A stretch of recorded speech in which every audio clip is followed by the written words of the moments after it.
안녕하세요. 2023년 1월 1일 저녁 해가 바뀌었습니다. 반백규린이의 탐구생활 23번째. 좀 제목을 좀 자극적으로 잡았는데, 살 얼음판 돌파리들의 교각사루 소고기 파티 1. 무슨 내용을 말씀드릴까요? 한번 들어보시죠. 이 그림은 클로징 벨에서 이제 맨 마지막 부분에 그 해외 만평을 소개하는 부분인데요. 어, 월스트리트에 있는 사람들이 다 코가 계속 커지고 있습니다. 그 피노키오를 빗댄 것 같은데 다들 거짓말 한다는 거죠. 이게 뭐 몰라서 거짓말한 건지 의도적으로 거짓말한 건지 뭐 여러 가지 이유가 있겠지만 아마도 참 뭐 가늠되지 않는 현 상황을 얘기하는 풍자 만화 아닌가 이렇게 생각을 합니다. 그 뭐 경제 돌아가는 부분을 돋보기로 보고 그래도 안 보이면 현미경으로 보고 계속 축소해서 보는 것보다 저는 좀 잘 안 보이면 가늠이 안 되면 그냥 산 위에서 내려다 보면 어떨까 이런 생각을 해봤는데요. 그 영화의 한 장면인데 이게 뭘까요? 예, 맞습니다. 그 기생충에서 그 드라이빙 테스트 하는 거죠. 커피가 출렁이지 않고 있습니다. 안정된 드라이빙에 만족한 이성규는 그 기사 채용을 결정하지요. 저는 경기 운영도 운전과 뭐 다를 바 없다고 생각을 합니다. 그런데 이 데이터를 보시면 뭐 88년, 94년, 83년 아마도 80년대 이후에 미 연준의 그 금리 변화를 나타내는 걸 텐데요. 이렇게 완만하게 올라가는 경우도 있지만 최근 올해 2022년 3월 현재 급격하게 오르고 있습니다. 이거 뭐 운전으로 치면 급 브레이크를 밟았다고 해도 과언이 아닐 텐데요. 이거 잘하는 운전일까요?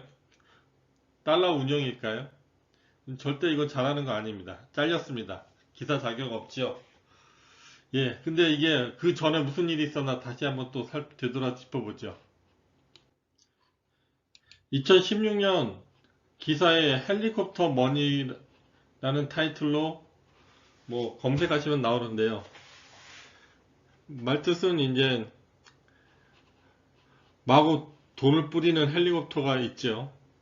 이 보시면은 2008년 전후 그 금융위기, 전 세계적 금융위기, 그 서브프라임 모기지 사태, 미국발인데 마구 돈들을 찍어내고 있습니다. 특히 제일 심한 거는 유로권 갖고 통화 증가량 추이고요. 예. 중국도 많이 찍네요. 일본은 찍었다 좀 줄이고.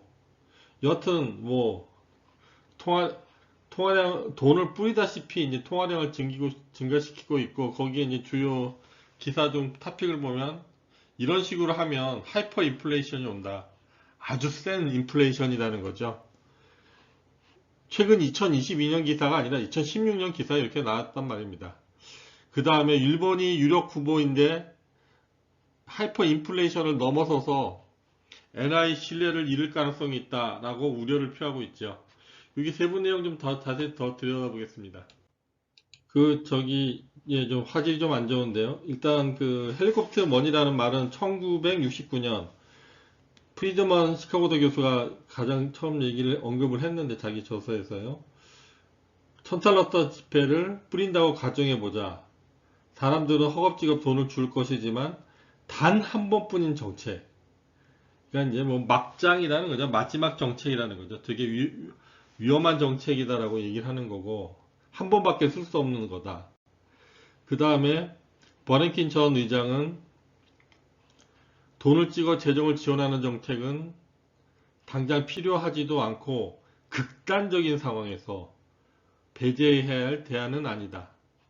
그러니까 극단적인 상황에서만 쓸 수 있는 짓이라는 거죠.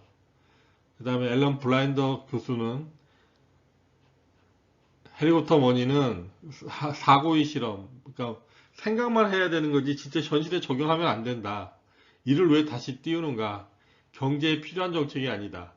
그러니까 이건 저기 뭐 69년이면은 그 월남전 때 미국이 돈을 많이 써서 그때 위험성을 경고한 예라고 생각하는데 뭐 그 뒤에 금융위기도 그렇고 계속 미국 내에서 이거 경고의 목소리가 나오는 겁니다. 코로나 전입니다, 전.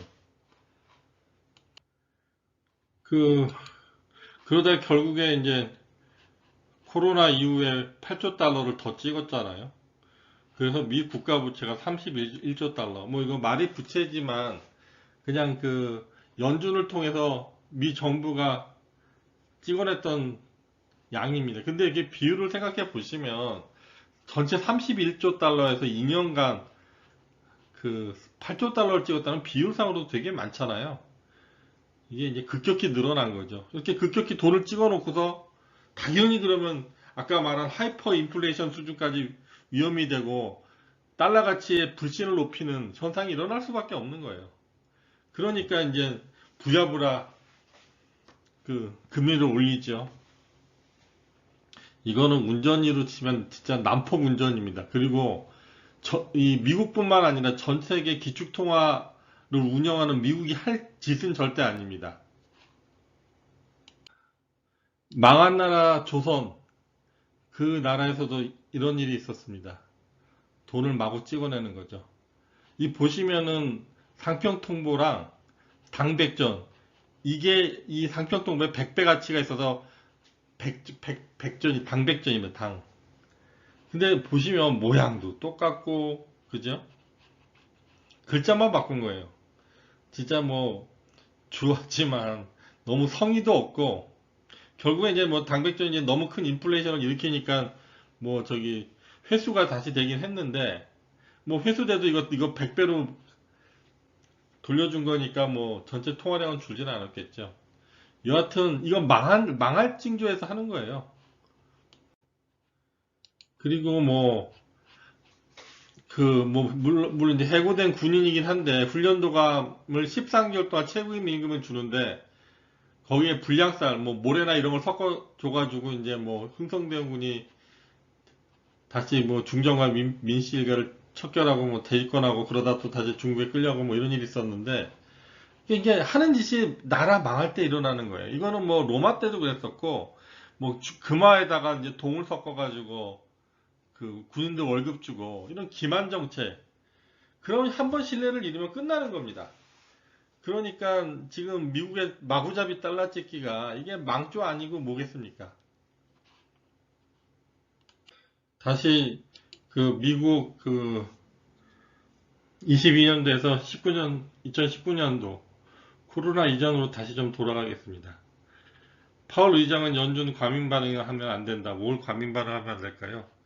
금리 인상이 아니라 인하 0.5% 이하는 과하다라고 볼라드 총재가 얘기를 했답니다.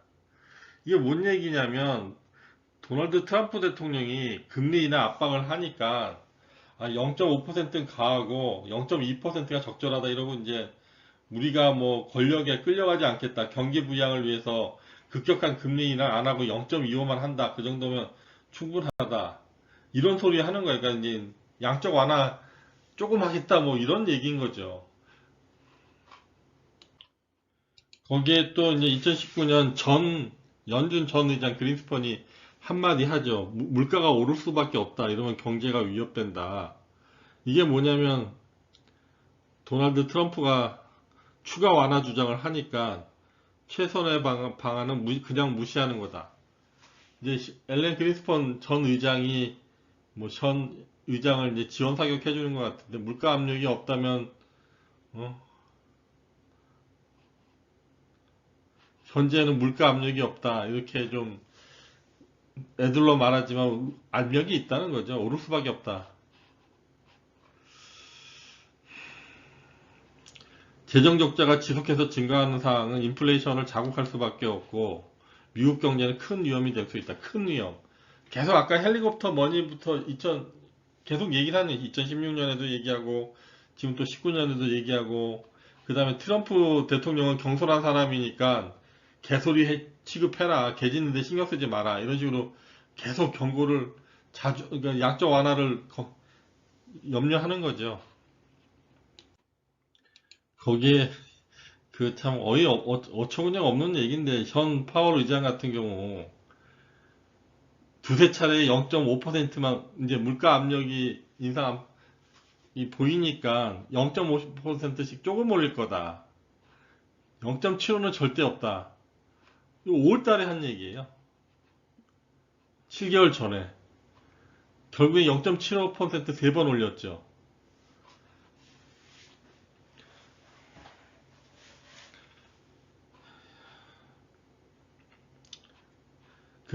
금융 긴축 공포를 달래기 위한 8월 의장의 약효는 이전과 같지 않다는 점도 리스크다.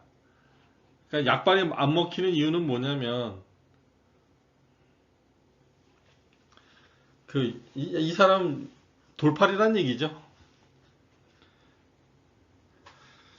인플레이션 잡지도 못하고 결국에는 금리도 급격하게 올리고 그러니까는 예측 능력이 없다는 거.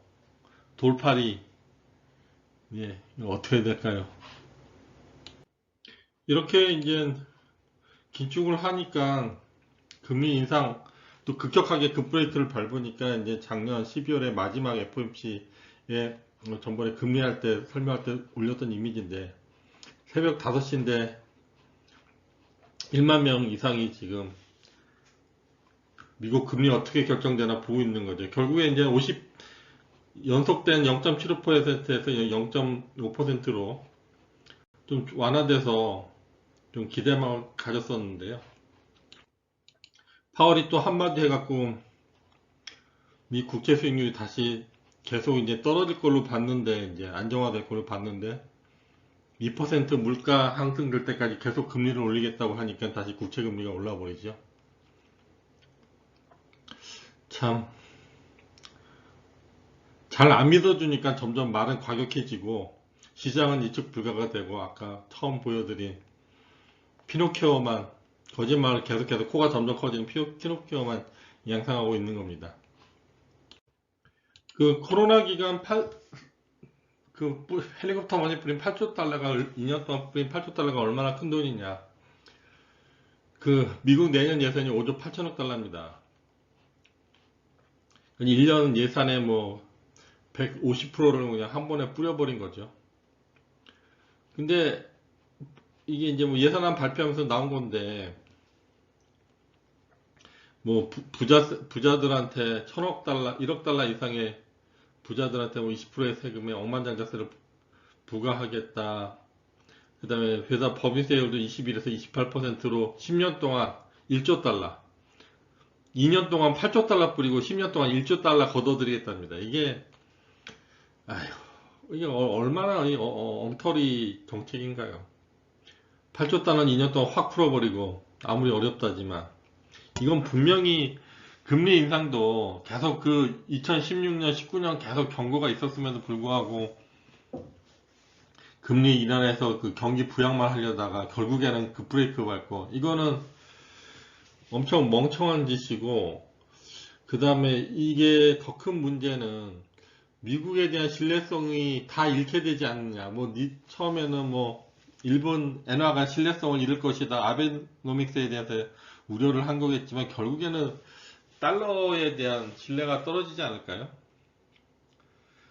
쓰기는 펑펑 쓰고 걷어들이는 거 찔끔 걷어들이고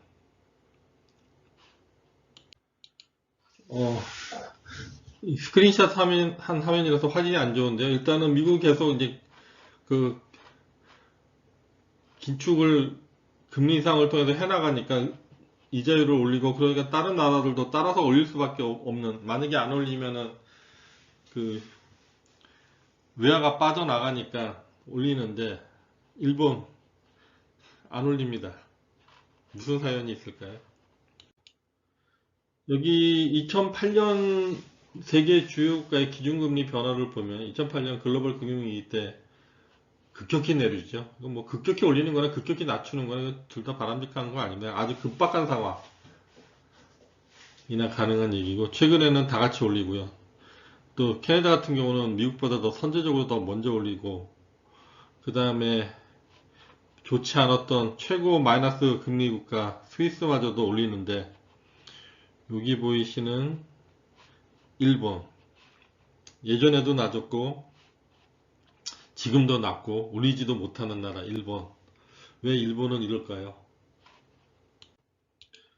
중국도 안 올립니다. 오히려 더 낮춥니다. 물론 약간 뭐 높은 편이긴 하지만 그래도 지금 현재는 이제 미국보다도 낮죠 훨씬. 아까 보신 뭐 일본 계속 마이너스 0.1. 그 뭐 자세히 따로 설명을 드리겠지만 일단은 일본이나 중국이나 금리를 올릴 형편이 못 돼요. 뭐 아시겠지만 일본 같은 경우는 그 일본 정부뿐만 아니라 기업들 부채가 물론 개인들은 아직은 부자지만 부채가 많기 때문에 금리를 올려버리면 다 도산이에요. 거기다 중국 같은 경우도 지금 부동산 문제 심각하잖아요. 헝다 사태를 해서 건설업이 다 지금 붕괴되고 있으니까요. 거기도 그 뭐 저기 각 성마다 경쟁적으로 그 뭐 경제 성장 시킨다고 빚을 많이 써가지고 각 지방성 그 은행들마다 다 지금 적자가 크고요. 금리 올리면 중국도 다 망해요. 근데 어떻게 다른 나라를 다 아까 그래프에서 보여드린 것처럼 미국 따라서 다 금리를 올리는데 이 나라는 왜 버티냐? 힘이 있으니까 버티는 겁니다. 일단 보면은 미 국채를 가장 많이 보유하는 국가가 일본, 중국이에요. 근데 이 나라들 공통점이 있습니다. 다 미국 보유국채를 지금 줄이고 있어요. 정도의 차이는 있지만 특히 중국은 원래 일본보다 더 많았습니다. 그리고 1조 달러 미만으로 줄였는데 뭐 2023년에 5천 달러까지 줄일 수 있다는 겁니다. 그 미국이 달러를 마구 찍어내면 100달러 찍는데 종이값 인쇄비해 갖고 10센트밖에 안 든다는 거죠. 1000분의 1 비용으로 찍는다는 거예요. 옛날에 금화 같은 경우는 금이라도 들어가 있잖아요. 물론 나중에 뭐 동이나 다른 불순물을 넣어서 그 저기 금 함유량을 떨어뜨리지만 이 문제는 이 나라들이 미국 국채를 팔게 되면 미 달러의 그 신뢰가 유지될 수 있을까요? 다들 눈치 보면서 계속 팝니다. 뭐 자국의 이제 그 환율 방어를 위해서도 필요하긴 하겠지만 이 장기적으로는 미 달러에 대한 신뢰가 줄어든다는 거죠. 그 이 저기 3년 동안의 우리나라의 환율 변화인데요. 이게 거의 뭐 150원까지 갔었죠. 1,500원이 넘는다 뭐 이런 얘기 1달러에. 그거는 이제 이렇게 올라간다는 것은 달러 가치, 달러 가치가 강해지고 원화 가치는 떨어지는 건데 갑자기 원화 가치가 상승하고 달러 가치가 급락을 합니다. 저는 요 기간에 뭐 우리나라 당국이 뭐 외환시장에 개입했다 이러는데 그게 아니라 헤지펀드들이 계속 이렇게 부추겨가지고 자기네들 환차익 먹으려고 하는데 갑자기 그 중국과 일본에서 미 국채를 팔아버리는 거죠. 자기네들 환율 방어한다고.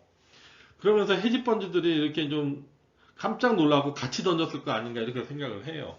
우리나라가 뭐 해서 한 게 아니라 우리는 그냥 그 중국이랑 일본이 던지니까 거기에서 이제 그 저기 위기감을 느낀 환해지 세력들이 이제 뺀 거 아닌가 이렇게 판단을 하는데 이거는 뭐냐면 킹 달러가 더 이상 유지될 수 없다는 겁니다.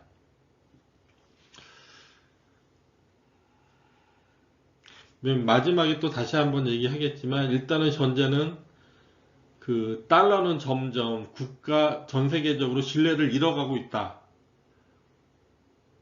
예, 이렇게 이해해 주시면 되겠습니다.